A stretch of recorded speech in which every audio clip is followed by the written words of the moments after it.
బతుకుతాడు? హాయిగా బతకాలంటే వాడికి రైట్ టు ప్రైవసీ ఉండాలి.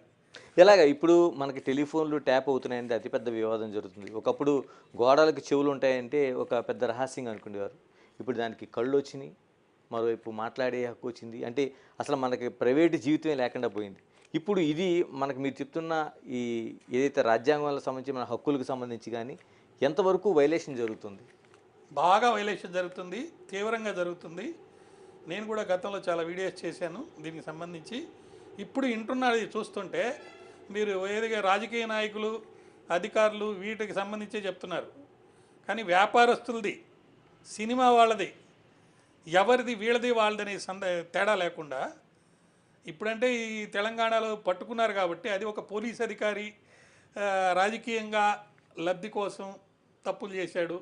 అది చూస్తే అది ఒక పెద్ద విషవలయం లాగా రాధాకృష్ణ అని ఇంకా చాలామంది ఒక తర్వాత ఒకరు అరెస్ట్ అవటం. ఇందులో కూడా అందరినీ ప్రైవేట్ వ్యక్తులు కూడా చేశారండి. సినిమా యాక్టర్లను చేశారంటున్నారు, వ్యాపారాలను చేశారు. అంటే దాన్ని అడ్డు పెట్టుకొని చాలా చేశారు. అంటే మీకు పోలీస్ ఆఫీసర్స్ని అరెస్ట్ చేయటం, పార్లమెంట్ ఎలక్షన్లు ఇప్పుడు ఉండటం, ప్రభుత్వాలు మారటం, వీటి వల్ల ఈ బయటకు వచ్చినాయండి.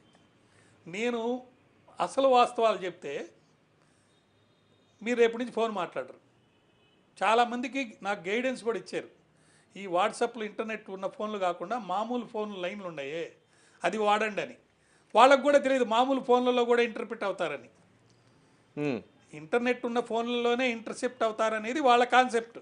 అందుకని ఇంటర్నెట్ లేకుండా ఒక మామూలు ల్యాండ్ లైన్ ఫోన్లు ఉంటాయి కదా, సెల్ ఫోను, దాన్ని వాడండి అని కూడా చెప్పారు నాకు.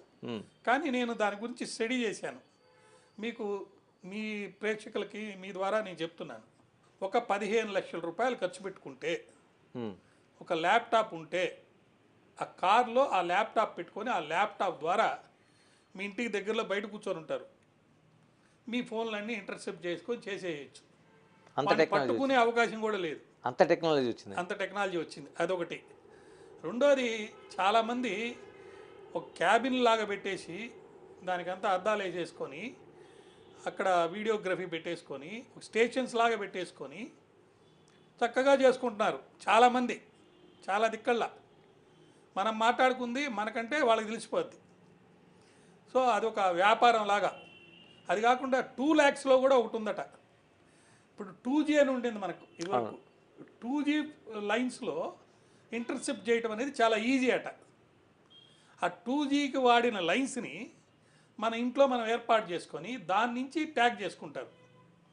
ఫర్ ఎగ్జాంపుల్ ఇక్కడ ఉన్న ఇప్పుడు వేరే వేరే కంపెనీస్ సెటిలైట్స్ వచ్చేసినాయి, మనకు టెలిఫోన్ టవర్స్ అంటాం.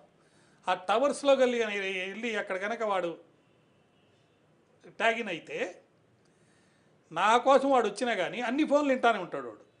సో కాబట్టి ఎవరి యొక్క వ్యక్తిగత స్వాతంత్రము, స్వేచ్ఛ అనేది ఆర్టికల్ 32లో సుప్రీంకోర్టులో మనకు ఫండమెంటల్ రైట్ ఉంది, మేము ప్రొటెక్ట్ చేయాలి, మా బాధ్యత అది, మేము ప్రొటెక్ట్ చేస్తామని వాళ్ళు చెప్పినా, ఎన్ని చట్టాలు వచ్చినా, లేకపోతే ఎంతమంది అధికారులు మీరు పెట్టినా ఇది మటుకు జరుగుతూనే ఉంది. ఏం చేయాలంటారు? ఇప్పుడు మీరు చెప్తున్న 14 కావచ్చు, 19 కావచ్చు, 20